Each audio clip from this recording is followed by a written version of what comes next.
le mouvement anti-vaccin prend de l'ampleur. Depuis les débuts de la pandémie de coronavirus, les militants anti-vax sont nombreux à pointer le gouvernement du doigt, l'accusant de les faire vivre en pleine dictature sanitaire. Méfiance et aversion qui n'ont fait que grandir, notamment à la suite de l'instauration du pass sanitaire.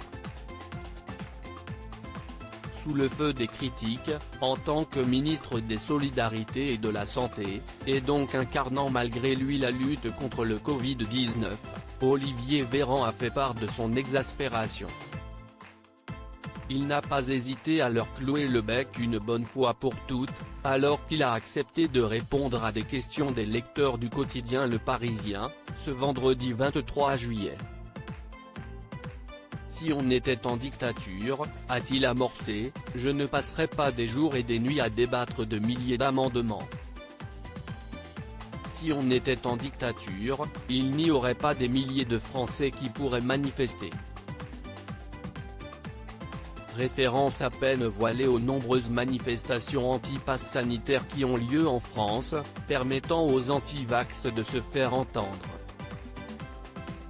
Olivier Véran ne s'arrête pas là, visiblement prêt à mettre les choses au clair. Si on était en dictature, pensez-vous pouvoir l'affirmer aussi cash en face d'un ministre? Le compagnon de Coralie Dubost l'assure, le pass sanitaire, on y mettra fin à la minute où nous le pourrons. La loi nous autorise à l'utiliser au plus tard jusqu'au 31 décembre. Olivier Véran est-il sous pression? Il dit tout haut ce qu'il pense, quitte à perdre son calme. Depuis qu'il a pris la relève d'Agnès Buzyn, Olivier Véran a multiplié les coups de sang.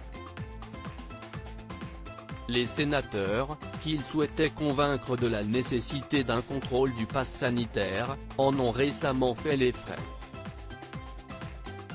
Si on demande aux gens d'être eux-mêmes responsables et qu'il n'y a pas de contrôle. Un pass où il n'y a pas un contrôle systématique, si est-il un abonnement Netflix familial, a-t-il déclaré. Avant de sortir un peu plus de ses gonds.